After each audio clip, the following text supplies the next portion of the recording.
everybody. Welcome to The Wrong End of the Snake. It's a webcast about audio touring and the relationships we have built between our road families. Tater and I have had an 18-year relationship on the wrong end of the snake with bands like Ted Nugent, Kid Rock, Slash, Stone Temple Pilots, Prophets of Rage, Iron Maiden, and most notably 10 years of working together with Linkin Park. My co-host, Kevin Tater McCarthy, is a world-class monitor engineer with over 30 years in the business. I'm very proud to call him my friend. He has 8 Top Dog Monitor Engineer of the Year awards and 2 Parnelli Monitor Engineer of the Awards. I'm Ken Van Druten, aka Pooch. I'm a front house engineer with 3 decades in the music industry.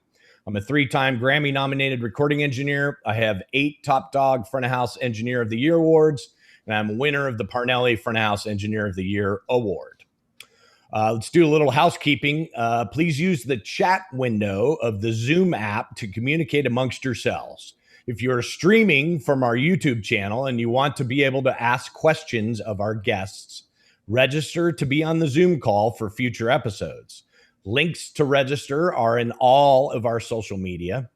If you have any questions for our guests, please use the Q&A button at the bottom of the Zoom app and ask in that window. We will answer as many as possible during the hour and then answer any leftover questions in our overtime Q&A episode that we release to YouTube channel in a few days. Please subscribe to our YouTube channel and social media. YouTube, Instagram, and Facebook is at Wrong End of the Snake. Tater, tell us about our guest this week. All right, thanks, Pooch. Today we have Cosmo Wilson. He's an award-winning concert lighting designer and the director for rock bands active since 1986. He's done lighting for over 40 acts, most notably AC/DC, Aerosmith, Foreigner, Rolling Stones, Scorpions. Throw Judas Priest in there, tons of them. He is known for his vintage lighting designs, wearing Hawaiian shirts, and is quite a food connoisseur and history buff. Let's welcome Charlie Cosmo Wilson to the show. Yay. Hi, guys. Thanks for having me. I'm honored. Oh, Cosmo, we're honored. We're honored to have you on, man. Yeah. Thank you so much for doing this. We always like to start at the beginning. So tell us a little bit about like where you grew up and were you a musician? What gave you your love for music? Let's start at the beginning. Well, I mean, I think that most of us on the road are frustrated musicians, and that's why we're here.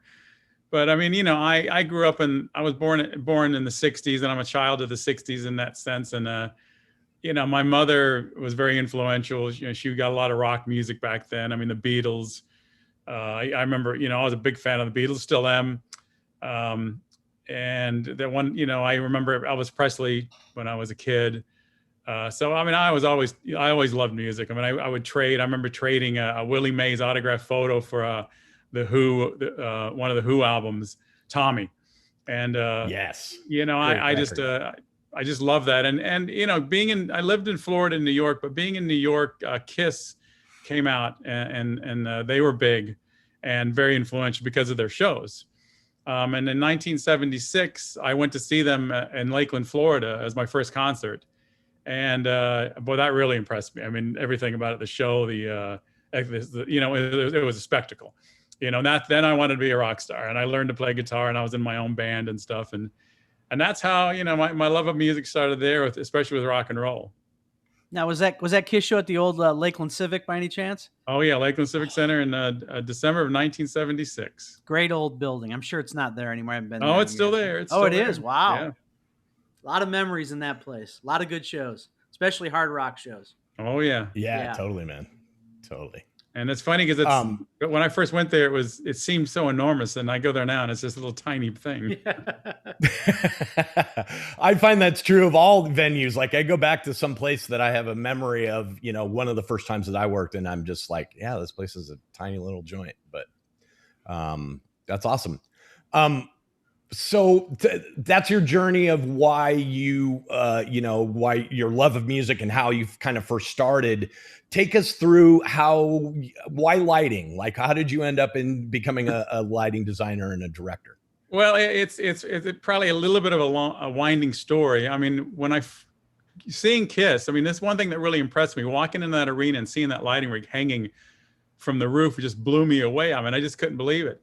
And then right before the show started, they had guys climbing these ladders to run spotlights up there. I mean, I'd never seen anything like that. So I didn't think then I wanted to be a lighting guy, but it was so, it had such an enormous impact seeing it that it stuck with me to this day.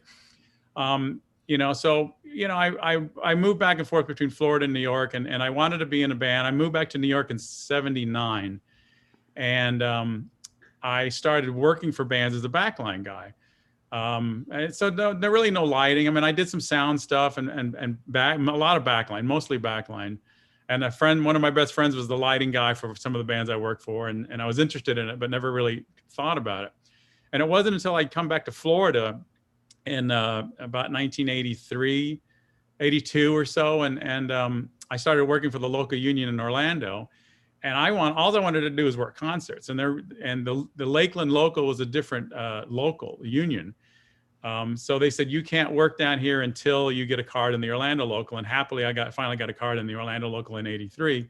And oddly enough, the first concert I worked was Kiss in 1983. You know, so that I thought was a nice coincidence. But the way I got into lighting is simply the fact I did not want to push the boxes from the truck to the back of the stage. I wanted to get busy working. And I noticed after my first couple of gigs that the first guys that worked were the lighting guys, because they would fork the trusses on the stage, and they would have the dimmers on, you know, on the side, and it never failed. You'd hear the lighting crew chief say to the steward, "Hey, I need 4 guys on the stage to bolt together the truss." And man, I was up on that stage in seconds before the steward said, you know, go up there. So that's pretty much how I got into lighting. Is I didn't want to push boxes because it was boring. So that started my career, and then I fell in love with doing it, and you know, and that led to getting on the road, and that's how I ended up as a lighting guy. And what was your first road gig, and how did you get there? Well, you know, I worked in Lakeland for from '83 to '86, and every guy that came through, I gave him my number. And you know, it ends up in the trash in the bus. You know what I mean? If it makes it that far. But I kept running into the same guy, and a guy named Gordy Barden, and he worked for a company called TTR. And I mean, I busted my ass for him. I really worked hard every time I saw him. And he gave me the number to a company called TTR, which is they were in Showco Shop in Dallas. So I called this guy, Richard Hartman, every week. And I thought, he's either going to tell me to stop calling, or he's going to give me a gig. And fortunately, what happened was I'd gotten a call. It's a long story what happened. I mean, it was like the universe that had to align for me to do this. But the end of the day, he called and said, "Can you be in Chicago? 2 of the guys got deported because they didn't have work visas, and we need somebody to go on the Cure." So I flew to Chicago and jumped on, and once again, I busted ass. I mean, I was climbing the truss, focusing lights, doing everything. And I ended up being the crew chief on my first tour, just because I was keen. And I did that finished that tour out, and that led me to Genesis, the Invisible Touch tour. So right away I went from the Cure and then Genesis, and that was a good long year tour, and so I cut my teeth on that. That's amazing, because there's a lot of people that come at this from a different direction, either working with a brand new band that nobody's ever heard of and working clubs or whatever. But it sounded like you cut your teeth a little bit in the union and working at home, and then you got opportunities with the big gig, right? Well, yeah, I mean, it's funny because I worked in New York from '79 till about '82 as a backline guy. So I cut my teeth in that end of it, especially in New York at that time. I was talking to somebody the other day about it. It was just the rock and roll was making a comeback, punk rock, and it's just a new scene, and the city being so seedy and crime ridden. It was something special about it. It was like being at Haight-Ashbury in the '60s or something, just in a different, in a grungy New York way. And then coming back down to Florida, it gave me, and it was still in the business, but from a different perspective, especially going from the smaller bands in New York to the bigger shows in Florida, so I learned, I was well-rounded, when I went on the road. So, and then to go out with Genesis, which, it was one of the biggest, I mean, that was the biggest tour of that year. you know, and plus it was when MTV started, you know, so I mean it was huge. And let's remind maybe the younger generation out there, lighting back then, if you were working for the lighting company, you were doing trusses and conventionals. There was a separate company out there doing the moving lights, and there was probably a moving lights operator and an LD, correct? Well, yeah, and on general, exactly. I mean, back then, okay, well, let's take the Genesis, especially for the younger guys. There were really not that many moving lights, and Genesis wanted that technology, so they funded Vari-Light to come up with these lights, and the VL1 was you know, the first Vari-Light. And on this particular tour was the VL2 and the VL3, so it was even the latest technology, and the entire show was nothing but moving lights. There were no conventionals, and for me, it was the only tour that I've ever not done lights. I just put together truss. We did fans and smoke machines and cables, and you know, we had a big moving motor system. But yeah, it was completely separate then. And the other tours I worked at that time, exactly, there was a conventional system and a moving light system. They were two different companies. Let's give a shout out to he's not with us any longer, Alan Owen, who was instrumental in or those early Genesis and bringing the light over there and all that stuff. He's not with us anymore, but definitely a pioneer in the business, Alan Owen. So give him a little shout out. Yeah, he was great, and him and Tom Littrell were the two guys. I mean, they had two Vari-Light consoles because there were so many lights. Right. Hey, I want to back up just a little bit because something that you said there cannot be stressed enough, I think, to the younger generation about how you spent your time busting your ass and showing other people that you could do the job and you could do the job well, and you did it with a smile. You know, a lot of people ask me, like, how one of the questions inevitably is always, you know, how do I get your job? Right. And one of the paths is, you know, to do what you did, which was, you know, make friends with touring people. Yep. But you have to show those touring people that you are this kid, and you have to be over and above and beyond what everyone else is, to say, you know, for me to be able to, like, remember that kid in Florida, that kid was amazing. Let's give that guy a chance. And, you know, that has happened a few times, but I just feel like it can't be said enough. And it's really interesting that you kind of went that direction. Well, and that's, you know, a lot of people ask me that. And you know, when I started working as a backline guy, my first gig, the way I got it, a friend of mine was working for this band called Falcon Eddie, and he said they need a drum tech. There's a 3-piece band. They had two guys doing the backline, but they were big enough. They needed one guy who needed his tech. You know, each guy needed a tech. So he said, we need a drum tech. Can you do it? And I mean, here's the thing. I played in a band and I played around with drums, and you know, I was familiar with drums, but I was no drum tech. But what did I say? Yes. And I showed up at the first gig, and the guy that normally set him up for me, you know, and then they played, and they said, listen, it didn't really go any quicker tonight, so we're going to hire you. And they gave me $5 and said, thank you so much. I said, wait a second, you haven't even given me a chance. Let me go to the rehearsal loft and let me, you know, work with the drums myself. So they said, okay. So I went there and I set them up like 20 times up and down, and I learned them by memory. And the next weekend, I went there, set him up. The drummer sat down. He said, holy shit, I don't have to move a thing. And I was hired. And that's the way I've always been. I mean, I've always said, I never say no. I mean, I don't get myself in a position where I'm, you know, can you fly this airplane and land it? Well, I'm not going to say yes, but I'll do my damnedest. But I would say stuff that I knew I could figure out, and I could go to another, you know, backline guy. They asked me, do you know how to tune a Wurlitzer piano? And I'm like, sure. I had no clue, you know. And I figured it out. I found out how to tune a Wurlitzer. First of all, they don't regularly need to be tuned, but I think it was just a joke. And I took the bait, and I said yeah, and they hired me. But I've never said no, and I work really hard at doing it. And the thing with Gordy, I want to tell you a little story. I was ZZ Top, and I'd worked with him a few times, and I said, which is the most difficult truss spot to run? And he said, why are you asking that? I said, I just want to show you how willing I am. He said, that one over there. And it was a box with a hole cut in it for your legs.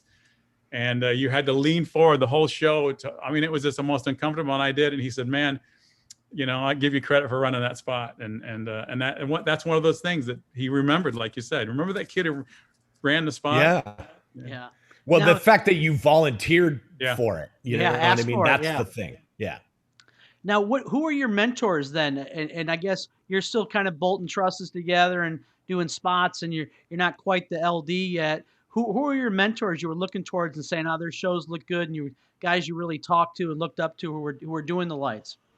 Well, yeah. Well, I mean, that's the thing. I mean, the shows that came through Lakeland, everybody came through Lakeland. So I mean, people like Howard Ungerleider, um, I mean, it's, show. I mean, every show came. Prince came through.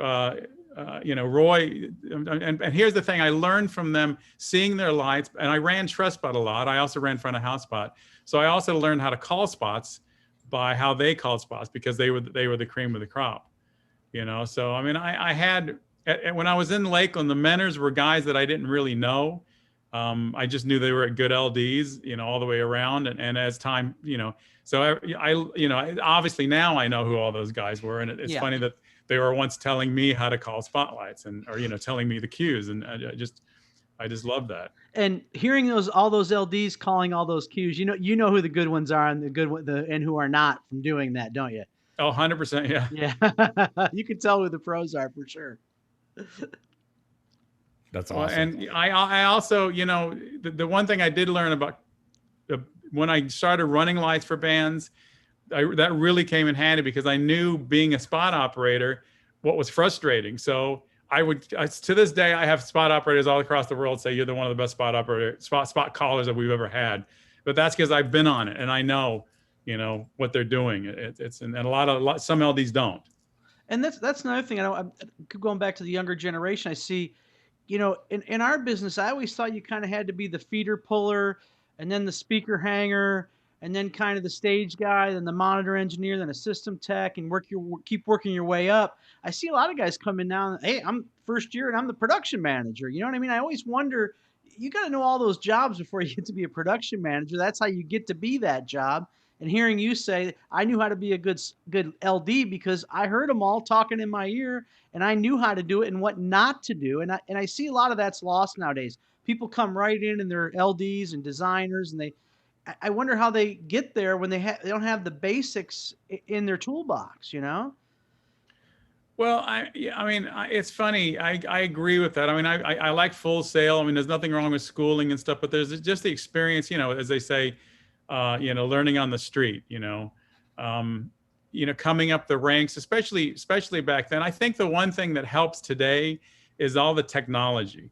I mean, you can do so much with technology. I mean, you can program an entire lighting show on a computer screen. Yeah. And back then, you could draw something on a piece of paper, but until you actually got the motors in place and hung it, you weren't sure. So you had to draw from that experience. Yeah. And for me, being a stagehand, seeing all these bands come in and hanging the trusses and the angles and stuff like that, it gave me that experience and knowledge of what things you could do or not do. Whereas now you do it on a computer, so you don't really have the world experience of it, but you have that, knowledge, and it's not the same thing, but it does allow you to, it's like you can go on YouTube and learn how to fly an airplane, and I think that's a really interesting thing, because I feel the same way in audio land. The art of audio, being an audio engineer, I remember coming up, there were these godly audio engineers that were out there mixing that I learned from my mentors, and they had this air about them as audio engineering was an art form. And I think because of technology, because you can just go on YouTube and learn how to fly an airplane, we have a kind of a generation of guys that the art is kind of lost on them, and so I try to tell the younger generation, and that's not me, I don't want to be, dad or grandpa going, right. Damn kids, I mean, that's not what I'm saying. What I'm saying is that it's important, I think, that they spend the time to go study the past a little bit, and maybe learn from someone like yourself that has all this knowledge of the older stuff that's now combined into the newer technology. How did you feel? I know for me, stepping up into this new computer land, whenever that was 10 years ago. I think it was earlier for lighting, but it was a real, like, I felt like an old dog having to learn new tricks. Did you go through a period like that, or going from conventional to computers or whatever? Well, I mean, it's kind of hard. It's I guess I could. I mean, I like technology. I enjoy technology, but I think it's how you use it. I mean, for instance, I'm on a Mac now, but I used to be a PC guy. And the reason I like PC, and I still miss PC in this respect, is it's more like working on a car engine, whereas a Mac is you just get in the car and drive. And so I still use the technology in a kind of an old-fashioned way. It's like even when I design a lighting show, I build it I build the system in the same way I would build it in the shop when I was a crew guy. I mean, but more, I guess it's just my thought process. I don't look at it as technology. I mean, and even when I'm programming on a WYSIWYG type of system, it's still not like having the real rig in front of you and stuff. But I still, I guess I could say that I use technology, but I still use it in an old-fashioned mindset. And speaking of the designs here, real quick, I don't know if we're getting to this later. Hopefully, we will. But when moving lights, like you say, the Genesis tour was all VL1s at that time, which must have made a hell of a racket when 60 of them were moving at one time.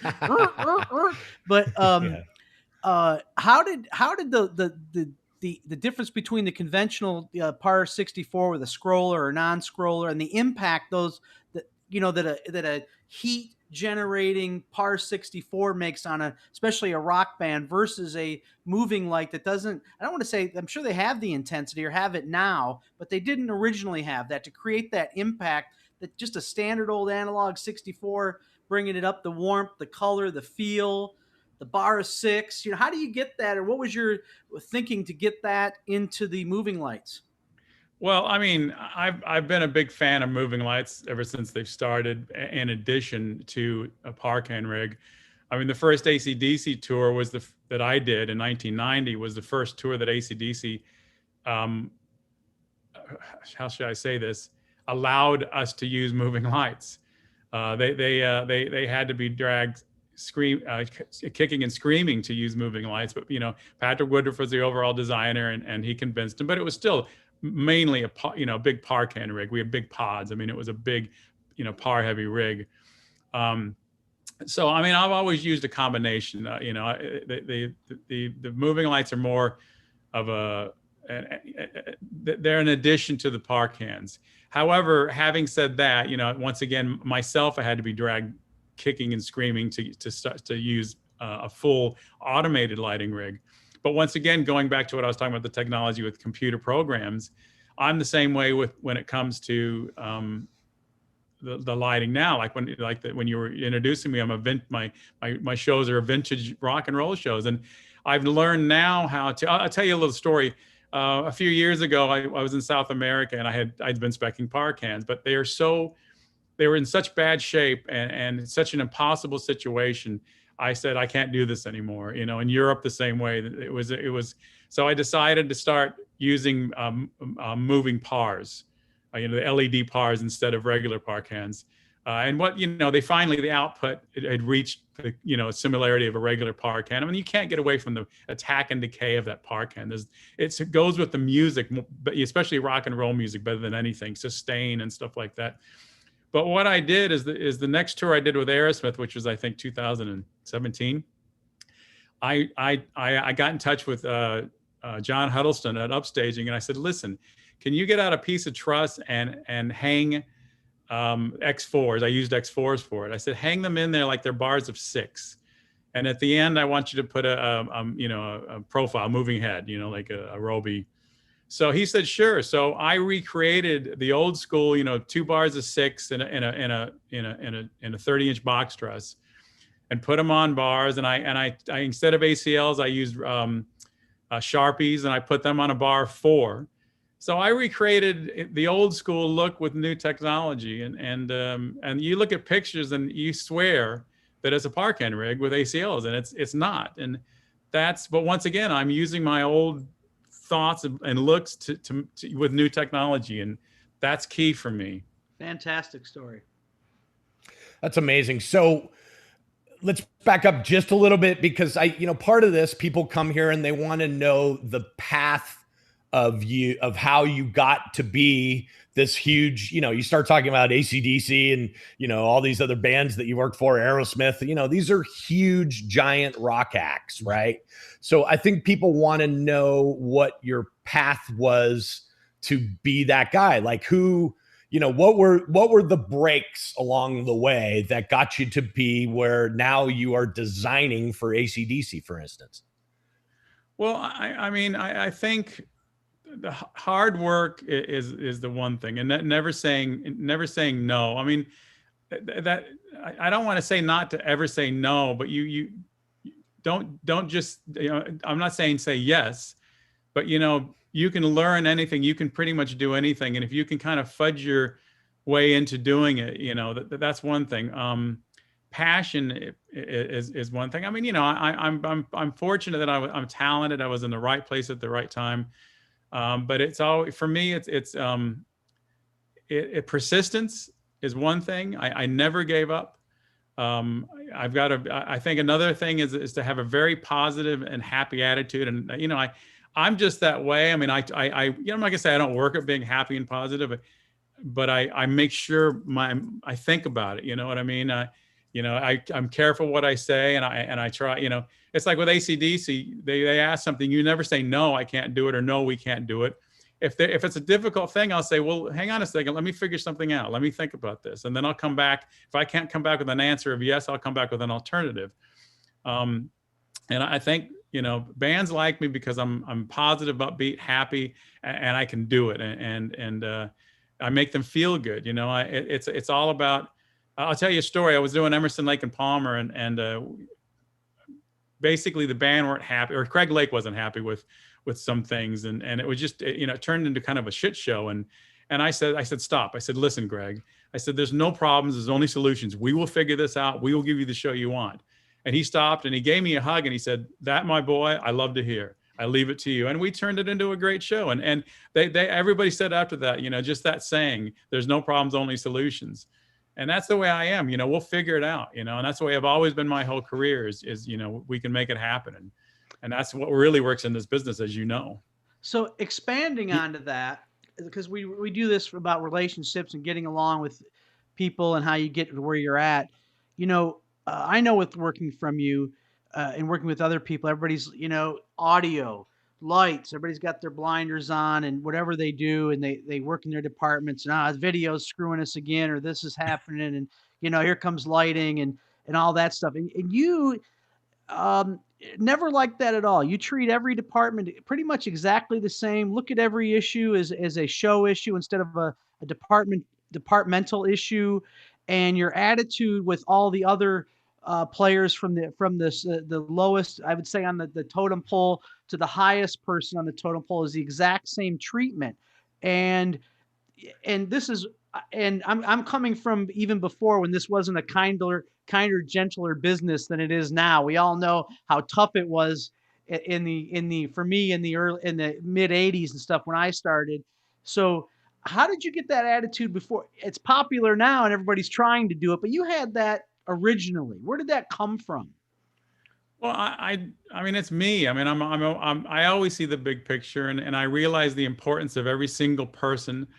I mean, working, the thing, I mean, just life is a team effort. Everything you do is dependent upon other people. And I think it's important to make people feel not that they're important, but that what they do counts. And at the end of the day on a show, what everybody does do counts, and everybody wants to take pride in your work. And I feel that if everybody on the crew, band on down, to the lowest person on the totem pole, if they take pride in what they're doing, the show is going to be better. And a lot of people forget that it's not about the lights or sound or the band. I mean, it is about every one of those things, but it's the old saying, the sum is bigger than the parts. You know, a band is great and everything, and then you give it. They need a good sound system. They need good text. They need a good lighting system, because when people come in and see the spectacles, like when I saw Kiss in 1976, I'm not sitting here saying, God, the lights were great or it sounded great. I mean, I'm saying it all: the pyro, the lights, the sound, the band, the choreography, the crowd, the confetti. I mean, I still have confetti from that show, you know. but I don't know. It's just a mutual respect for the people you're working with, the other departments you're working with.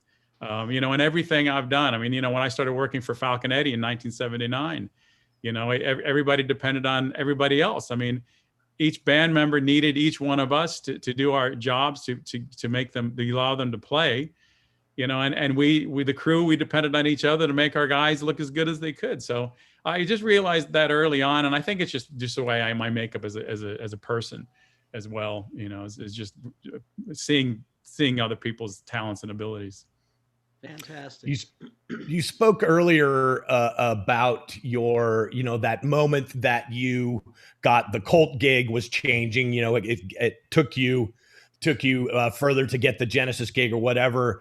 Like, tell us, like, if you have any stories about specific moments that where you were like, oh, this is gonna, you know, advance my career, or this is a moment that I'm like, holy crap, I'm the, you know, LD for 300,000 people watching AC/DC. You know, talk to those kind of moments if you could.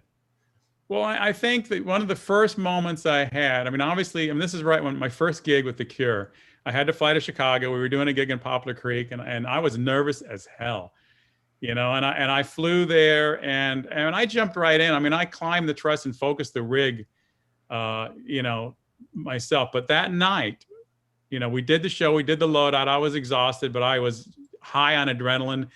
But I got in my bunk on the bus, which for me at the time was a dream, to be on a, you know, all I wanted to do was be on a tour bus in a bunk.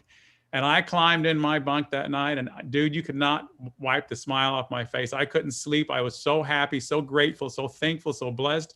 I can remember that like I'm still laying in that bunk with this stupid shit-eating grin on my face. You know, so that was a moment for me when I first went on the road, because it was a dream come true, you know, and you know, getting Genesis and you know, stuff like that. But one of the moments for me is I mean, a few years later, in 1989, I went out on the Steel Wheels tour, and it started out as we had two systems, and I was a crew chief on one system, and a guy named Steve Nolan was a crew chief on the other system. And Sean Richardson was the lighting director, and Sean Richardson was running the conventional console. And the show was long; it was about 3 hours long, and he would get up to take a piss. And I'd been running lights for opening bands a little bit, you know, so I knew the console. And I would be at front of house, so I would sit down at the console and take over for a song while he went down to the portaloo.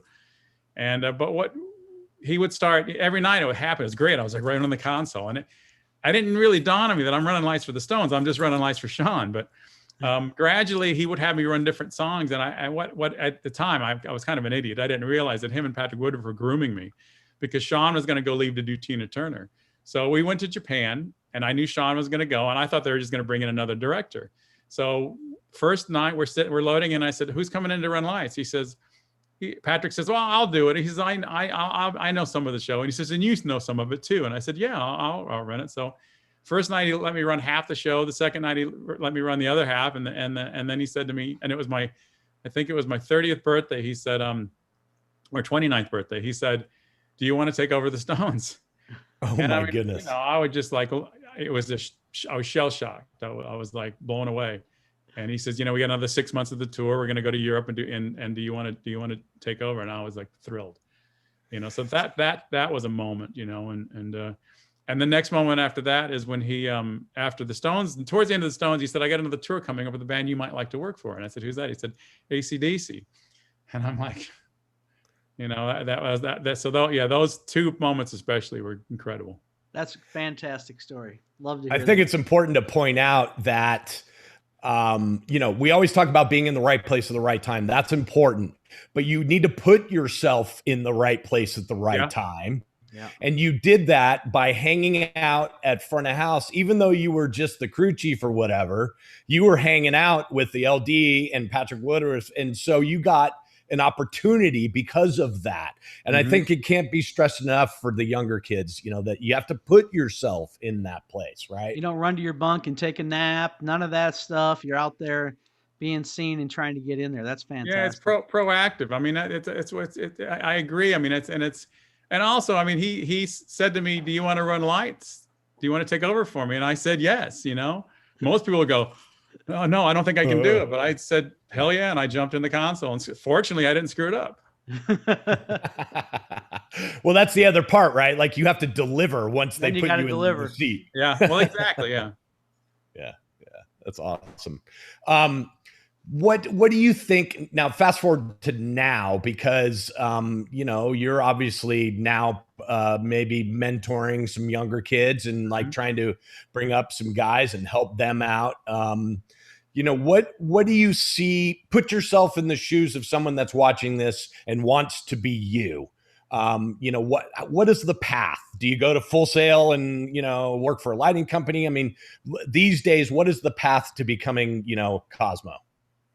Well, I mean, I come from a very different, we all do. We come from a different time of especially, learning on the street, that kind of thing. But here's the thing, you use any tool at your disposal, first of all. So Full Sail, I mean, a lot of people give Full Sail a hard time, and it bums me out because it's a learning tool. It does show you a lot of things.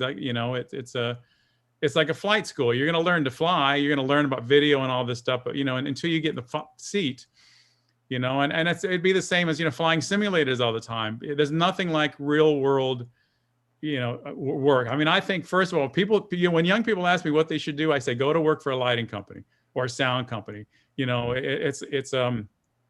tell you a little story. Many, many years ago, I wanted to I build plastic models, and back, I'm talking a long time ago. I wanted to have a little model store, and I was talking to a guy on a radio station. I said, "What should I do to open a model store?" And he says, "Go work at one." And then you'll get the idea, figure out what they do and how it works. Work as a guy working inside the store, and that's what I think about going on the road. Go work for a lighting company. Go on the road. Go work in the shop. Put together stuff. Mark cables. Do tech work.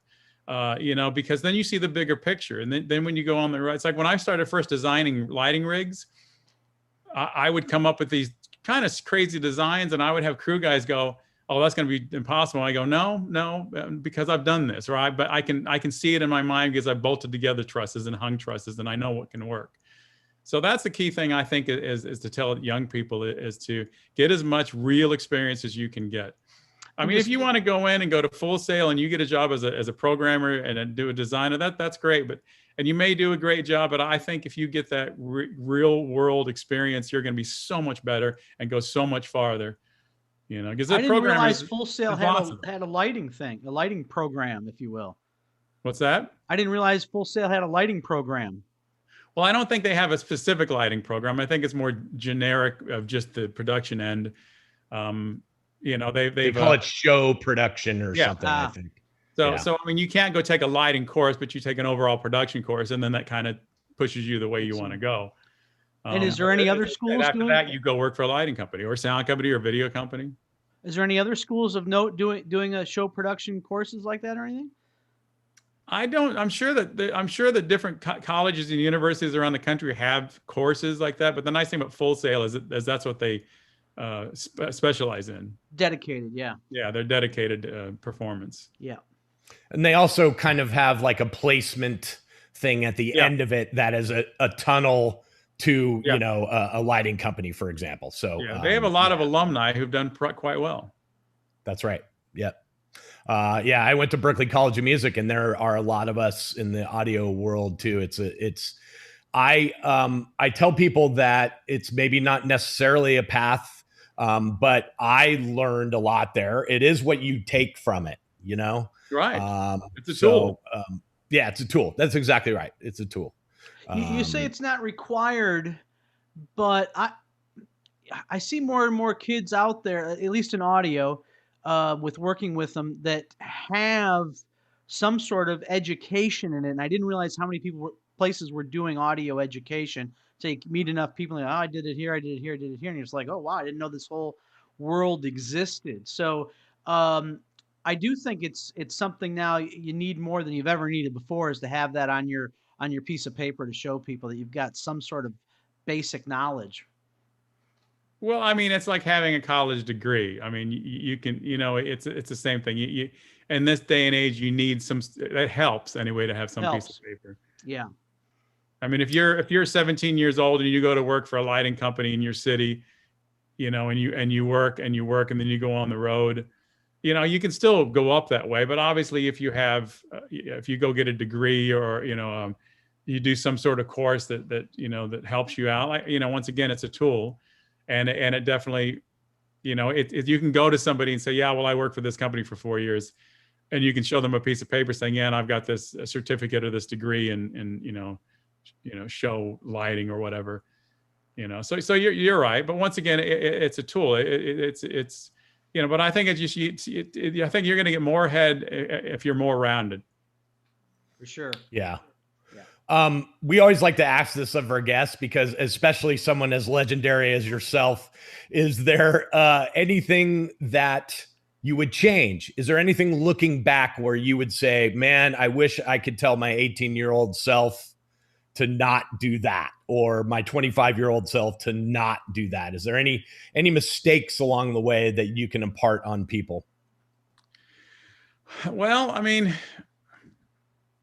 yeah, I can't really think. I mean, I wouldn't change anything that that I've done. I'm very happy with my career and where I am. I mean, I wish I wish I would have invested money earlier. But even then, I go, you know what? For me, I'm here now, and I wouldn't, if I had enough money to retire. I think, that would give me that option, and I don't want. I kind of like the fact that I still need to work. It makes me feel good that I want to work. Okay, let's say this: you win the lottery tomorrow, Cosmo. You're still going to push the buttons for AC/DC no matter of what. course. I mean, believe if I won a $10 million in the lottery tomorrow, and when AC/DC calls, I'm there. Exactly 100%. I love what I do. Yeah. And I, it's what I suggest to people. Just little tips: get a passport early, as soon as you can. Get a passport. Yes, that's so important, especially now. Yeah, no, that's great advice. Yeah, because a lot of people don't. A lot of kids don't get passports. We haven't heard that yet, and that is absolutely the right advice, because you're going to get if you got to go somewhere you need it, you're going to get passed up if you don't have it, just like that. So you have it on the ready. Now, I'd like to get into a bit of what you said about investing money and all that stuff. I have certain opinions and ideas that maybe not are, excuse me, popular, I should say, but we know a lot of people out there, unfortunately, that aren't with us anymore. And how do you, as being a successful person and in this job, how did you set yourself up? I'd like to get into, having the right, once you're, we have no back up. We have no backup for ourselves. You have to kind of create that backup yourself, as far as life insurances and between term and whole policies, other insurances you need to be an independent contractor out there. So when life takes a tumble, you're not devastated, and your family's not devastated. So I'd just like you to tell maybe the younger people out there, it's just not all, collecting the paycheck, and God knows we do make pretty good money for what we do. And you gotta be always, even in your younger years, thinking about investing, insurances, all the proper things you do in normal jobs, even for us. And if you forget about those, you might get burned. Well, I mean, this is the thing, and this is all I've known. I mean, when I was very young, I worked at Arby's. I worked on a golf course. I did some odd jobs when I was young, but I've been a road guy on the road since I was 18. I'm barely 18. I turned 18 in 1979, and that's about the same time I started the business. So it's always been, I'm not going to call it, it's not a part-time job, but it's not a permanent job. You can be without work, but man, like when I started in New York, let's go back to Arby's. When I worked at Arby's, I would call people who were taking on their coming up on the next shift, and I would ask if I could have their shift. And they were sitting at home and go, sure. And I got in trouble from the manager because he says, you're going over 40 hours a week, so I'm having to pay you overtime, and we can't do that. So when I started working in New York, I worked for so many different musicians as guitar tech, drum tech, everything. I never said no, as long as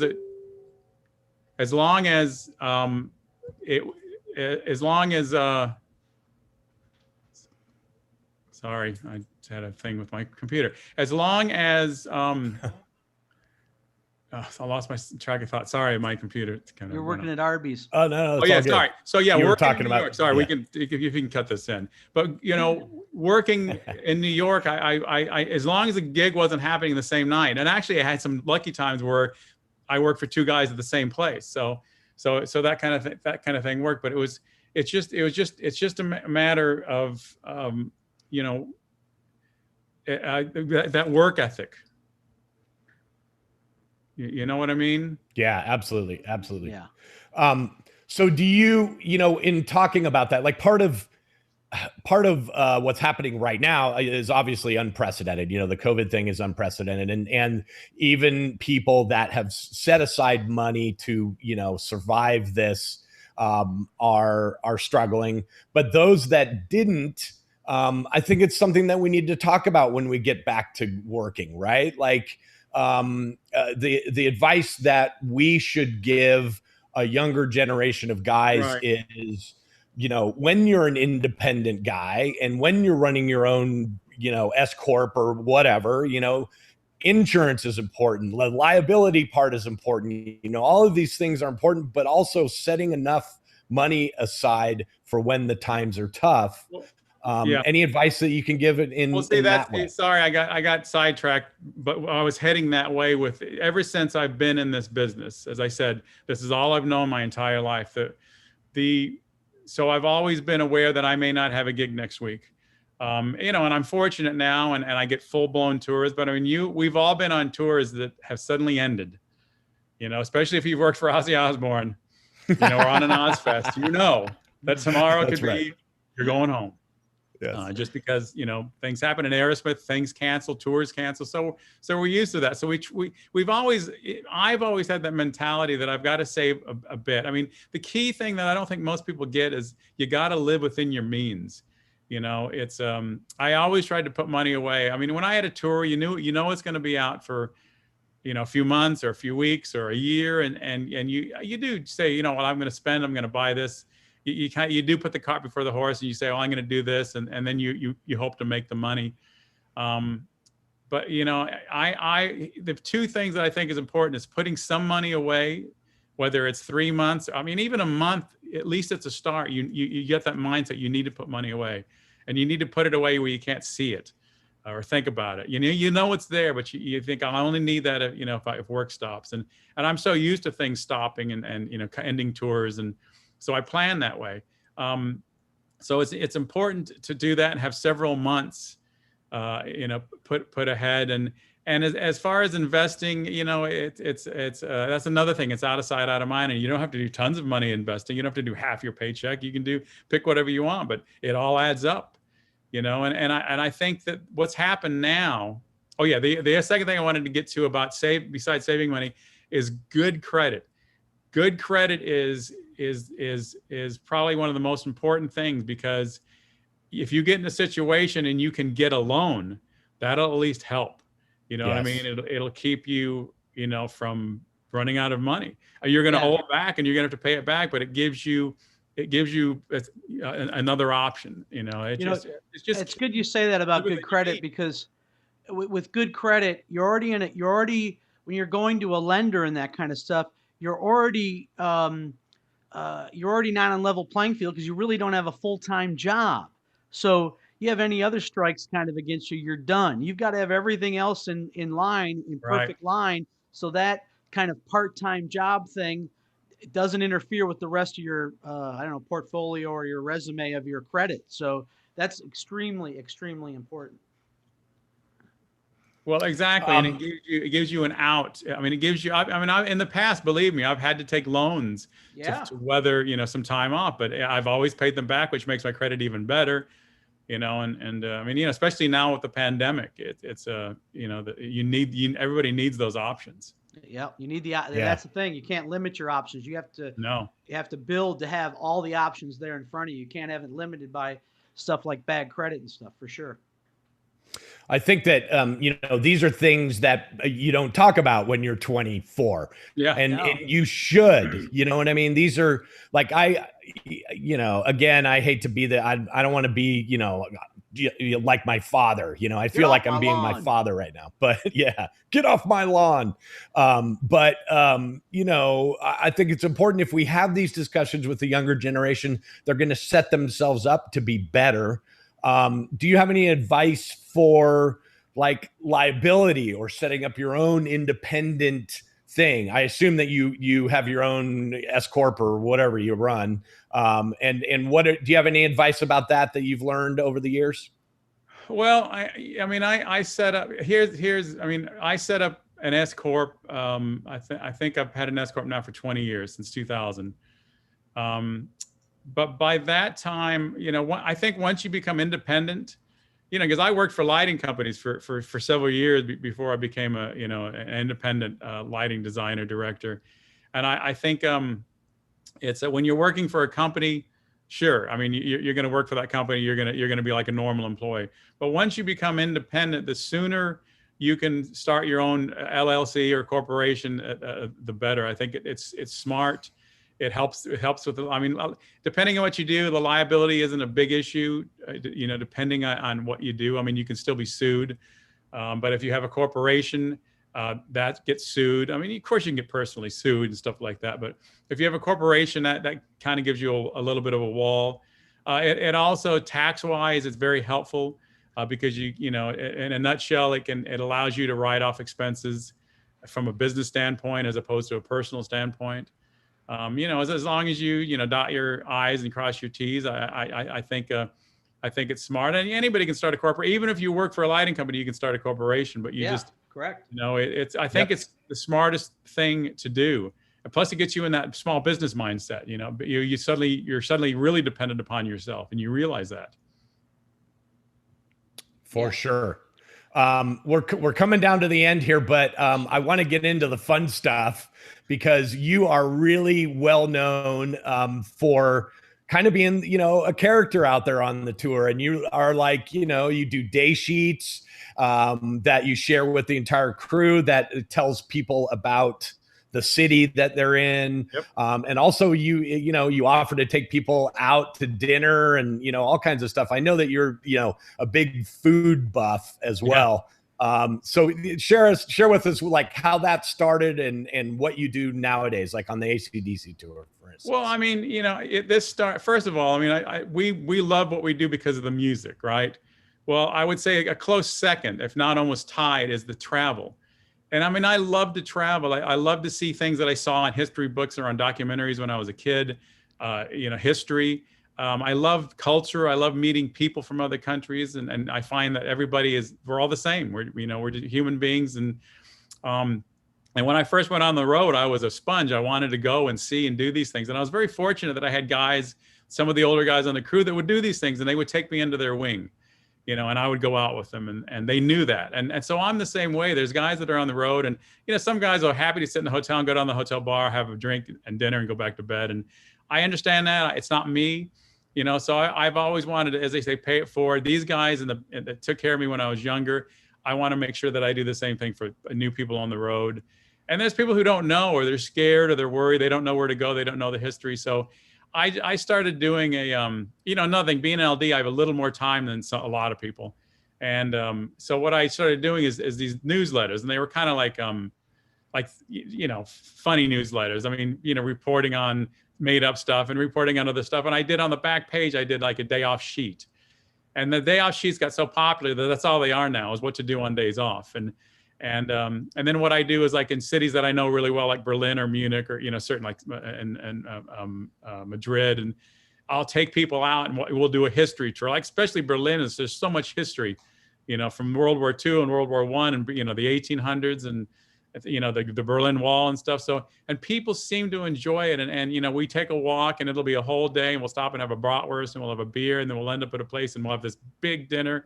And it is so much fun. It's like family, you know. And one thing that I think a lot of people miss is when eating out. I love eating out, but I always try to go to local cuisine. And I like local cuisine because it's a reflection of the locals. Plus, usually the restaurants are run by locals, and locals are there. And it's not so much the food; it's the atmosphere. You're really taking in the culture. And you know, what's his name? Bourdain. Anthony Bourdain. Anthony Bourdain. Yeah. Everybody loved his show, and he says, "Oh, the food and the food." And I said, "He's not doing it about the food. He's doing that with the people that are sitting across the food from him, and the preparation of it, and the you know, joining of humans." But anyway, so yeah, I love doing it. It's my favorite thing on the road is showing people new things. And I know how much all the other crew members enjoy that, and you taking that extra time to do that and share that knowledge. It's definitely a highlight. And I know you've been doing it a while and you're kind of known for it. So I hope you still enjoy doing that aspect of it, because it's kind of a trademark for you now. Just like, let's get into one more thing. It's a trademark, is your Hawaiian shirts. Where did that start from? And, you know, I'm a longtime crew member of Judas Priest, and I haven't done the last maybe 5 years of tours. And I did see a crew shot and you had everybody in Hawaiian shirts. So I'd like to know the history and how you get everybody to do it. It just looks like a lot of fun. And how did it start? Well, I mean, I was born in Florida. You know, I've loved Hawaiian shirts. I mean, I get pictures of me as a kid wearing Hawaiian shirts and stuff. And, you know, when I was on the road as a crew guy, you couldn't wear a Hawaiian shirt yet. I mean, you're climbing trusses and you're sweating and, you know, it just didn't fit. But when I started running lights, I mean, I would still had Hawaiian shirts I'd have on days off and stuff like that. But when I started becoming an LD, I could start wearing some Hawaiian shirts and stuff like that. So I'd already had a few, so I started buying them in different places. What really started it was I was in Australia with AC/DC, or maybe it was AC/DC, and I went to the store and they had some really cool kind of Aboriginal style Hawaiian shirts. So I bought those, and then I just started buying more, and people just started, you know, saying, "You're always wearing a Hawaiian shirt," and I'm like, well, you know, I love them. I just love Hawaiian shirts. And it's so funny because I've had people come to me and they say, you know, they call them a Cosmo shirt, you know, and that makes you feel really good. And this is the best part about it is, on the Judas Priest tour. And a little note about Judas Priest, in 1980, I was at a club in New York called Great Gildersleeves, and they put Breaking the Law on. It was kind of like a punk hard rock club turning into heavy metal. And I said, "Who is this band?" I said, "This is my music." And I knew who Judas Priest was, but that album just blew me away. And so I've been wanting to run their lights for years. And as you know, last year I finally got asked to do it. And it's to this, you know, I'm so happy to do that. But, you know, I love my crew. I love everybody, but particularly my lighting crew. And, you know, they had their kind of own Hawaiian shirt thing. They would wear it like, you know, when the day off, you know, let's get on the bus and drink some beers and wear Hawaiian shirts. But one morning I walked in and they were all wearing Hawaiian shirts. And it's not the first time. It's happened several times that the crew surprised me when I walk. I mean, it puts me in tears seeing these guys honor me wearing a Hawaiian shirt. And it just, you know, it shows my love for my shirts, and those guys come back to me from their love for you. Yeah. It's incredible. Yeah. And I'd just like to say, I think you stated that wrong. You said it was the first time I was asked to do Judas Priest. I don't think that's true. I think it was the first time you were available to do Judas Priest. Okay. I know that as a fact. So I'll just clarify that. And that's a great respect for you. And today's Rob's birthday. We'll say happy birthday to Mr. the Metal God himself, Mr. Halford. He's 69. Metal God. 69, Wow. The Metal God. Awesome. We all know what a great gentleman he is. Oh, yeah. And how nice that whole camp is, from Jane Andrews on down. Yep. Just great people. So, you know, we work for these bands, and there's a lot of people that work for these bands a long time, and behind the scenes, you never hear their names. There's just some fantastic people from all over the world. And it's a pleasure to obviously know them and work with them. So. Well, I agree. Well, the cream of the crop. It really is. Yeah. The people in this business are the cream of the crop. Yeah, absolutely. Well, we're getting towards the end here, but you know, I always like to ask this question of someone like you. there was a moment in my career, there's been several moments in my career, show moments, where I'm standing there, and the hairs are, sticking up on my arm. It's this amazing moment. One for me was like Guns N' Roses at Rock in Rio. I'm sitting there with 150,000 people or whatever, all screaming for something that I was doing. And since you've worked for so many legendary bands, do you have any of those moments? Like, can you think of one where you were just like, wow, this is amazing? Well, yeah, I mean, there's been a lot of them that I just, I look around and I mean, I did a Monsters of Rock in 1991 in Moscow, Russia, at Tushino Airfield. There were 1.6 million people, they estimated. And it'd been one of these crazy days. I was flying in a Russian helicopter and there was just so many people. And there was 10,000 militiamen there, army soldiers, it was, and it's just amazing that I was in Russia, at that time. And, we were in Red Square before that. So that was a moment, and seeing the crowd, react to AC/DC, these rock and roll starved Russian kids. It was incredible. Even the security guards and militiamen were just awestruck. I mean, it was amazing. But I got to say, one of the most incredible moments, kind of an iconic moment in my life that I remember, it was early on.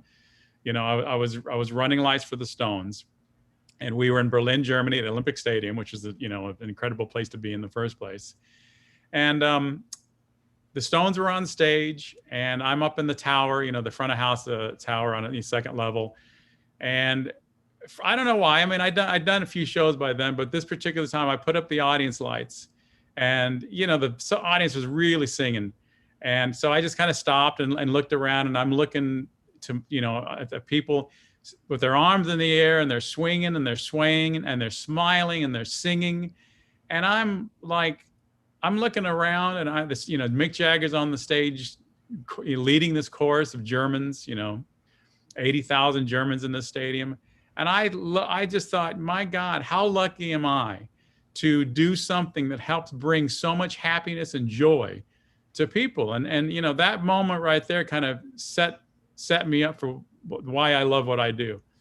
Just to bring in, how many people can say they bring that much joy on a nightly basis to so many people? I mean, it's just incredible. I'm incredibly lucky. So blessed. And I think to add on to that, I know when I get those feelings, it's almost as everyone is as one. The audience, the band, the crew, the people that work at the building. It's like everybody's in the same headspace or something, and everybody's as one all together. It's not all these little individuals. It's this big thing of energy, and it's just incredible. It's funny you say that, because there have been, I think we've all felt the same way. That, I mean, I can count the shows on one hand where I felt that way, where I just felt that you just feel that you're one with the audience, the band. You can feel, it's just weird. It's hard to explain. I'm getting chills thinking about it now. Yeah. And I can remember one show on AC/DC on the Razor's Edge tour. We were in Oslo, Norway, but for some reason, this just magic. It was this magic show that happened, it's those moments that we live for, right? Yeah. Like that. Those are. It's better than any drug.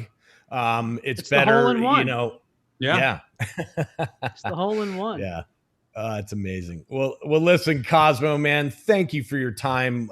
We so appreciate you coming. We're so honored that, you've come to talk a little bit and impart some knowledge on some people. And so thanks for coming, man. We really appreciate it. Thank you so much. And we're going to do a Q&A with Cosmo, Fred. We're going to get to your questions and others. So, we'll get to that then on the Q&A. Come back and watch that. Go to our YouTube channel, like and subscribe, and we'll release that Q&A probably in a couple days after today, and as a little bonus to this thing. So thanks for coming, guys. We sure do appreciate it. Thanks, Cosmo. Next week on Wrong End of the Snake is Ryan Shuck and Amir Durak. They're musicians, songwriters, composers, producers, and entrepreneurs.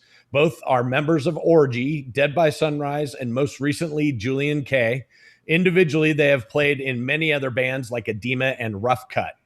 Ryan and Amir have many album credits as engineers and producers. Outside of the music industry, they have partnered on all kinds of business ventures, including owning 4 restaurants in Los Angeles, a clothing line, and helping to set up a technology and media startup with backing by Broadcom co-founder Henry Nicholas.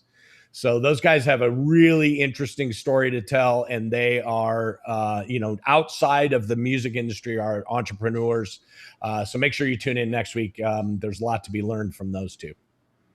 Awesome. So thanks again, guys. We sure do appreciate you coming. Like and subscribe to our YouTube channel at Wrong End of the Snake. Thank you once again, Cosmo. Take